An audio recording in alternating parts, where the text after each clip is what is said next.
Good morning সবাইকে। আজ আমি সকাল সকাল চলে এসেছি আমার ছাদ বাগানের পরিচর্যায়। তো আমি যখন প্রথম ছাদ বাগান করি তখন ঠিক বুঝতে পারতাম না কিভাবে কি করব না করব। অনেক ভিডিও দেখেছি, তারা আমাকে অনেক হেল্প করেছে, কিন্তু আমি জেনারেল ওয়েতে যাই যে ছাদ বাগানের মাটি আমি কিভাবে তৈরি করব, কিভাবে একটা আমার অনেক দিন ইচ্ছে ছিল লাউ গাছ লাগাবো, অনেক গাছ লাগাবো, তার জন্য মাটি কিভাবে তৈরি হবে কি করব। তো যেহেতু অফিস করে এসে রাতের মধ্যে ঢুকে পরে শনি রোববার করে অনেক মানে যেরকম করে ইউটিউবে দেখিয়েছিল এইভাবে মাটি করো ওইভাবে মাটি করো, অতটা আমার পক্ষে সম্ভব হয় না। তো আমি জেনারেল ওয়েতে যাই। আমি জাস্ট পাটুলি থেকে 2 বস্তা মাটি নিয়ে আসি, 1 বস্তা গোবর সার নিয়ে আসি, নিয়ে আসার পর সেগুলো মিক্সড করে ছাদে শুকোতে দিয়ে দেই। তো এই ছাদে শুকোতে যে দিতে অন্ততপক্ষে 7 থেকে 8 দিন ছাদে শুকোই। তারপর টব কেনা, এই কিনতে কিন্তু অনেক টাইমও লেগে যায়। তো আজকে তোমরা যে ছাদের বাগানটা দেখবে সেটা মোটামুটি বলতে পারো আমার 1 বছরের তপস্যার ফল। তো আমি এই টুকু চারা গাছগুলোকে নিয়ে এসেছিলাম। সেই নিয়ে এসে সেগুলো আজ কত বড় হয়েছে, যখন ফুল দিচ্ছে তখন খুব আনন্দ লাগে। তো আমি তোমাদের আজকে দেখাবো ছাদের মাটিটা যখন আমি তৈরি করছি বা কিভাবে তৈরি করি। তো তো বন্ধুরা চলো, এরকম সকালে 1 কাপ চা আর ছাদ বাগান, আর 1 কাপ চাই আমি তোমাকে চাই। এখানে মাটি আছে, এটা পাটুলি থেকেই কেনা, আর গোবর সার আছে। মাটি আর গোবর সার রাখা। তো এখানে আমি করেছিলাম কি, এখানে 2 বস্তা মাটি জাস্ট ফেলে রেখে দিয়েছি 2 মাস ধরে, এখনও গোবর সারটা মেশাইনি। গোবর সার মিশিয়ে এই এই মাটিটাকে আরও অন্তপক্ষে 1-2 দিন এইরকম রোদের মধ্যে ফেলে রাখবো।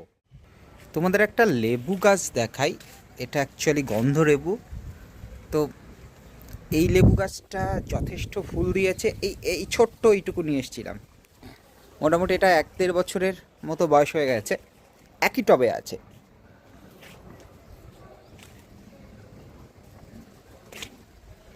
সকালবেলা উঠে যখন এই লেবু গাছের ফুলগুলো দেখি না, মন ভালো হয়ে যায়, মিষ্টি। এটা আমার ছাদ বাগানের পেয়ারা গাছ, যে পেয়ারার ফুল এসছে। তাই আমি ভেবেছিলাম এই পেয়ারাটা একটু কাটিং করবো গাছটা, কিন্তু এই মুহূর্তে কাটিং করাটা ঠিক হবে না, কারণ নতুন কুড়ি এসছে থেকে আমি রেখে দিয়েছি। এটা মার্চ গেলে কিংবা নেক্সট ইয়ার বর্ষার আগে এটাকে কাটিং করব। তাই কীভাবে কাটিং করি সেটাও দেখাবো। সবেদা এসছে, অনেকগুলোই এসছে, তবে সবেদা আরও ফুল ফুটছে সবেদার।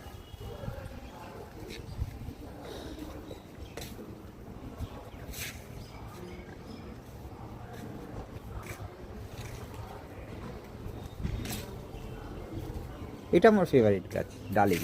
2টো ডালিম দিয়েছিল ছোট ছোট, সে তুলে খাওয়া হয়ে গেছে, দেখা যাক কী হয়। ডালিমটা পড়ে গেছে, দেখো ওখানে ফুল উঠেছিল, জানি না কেন, এটা একটু দেখতে হবে। এই যে লেবু গাছ, সকাল সকাল দেখো বন্ধুরা একটা লেবু।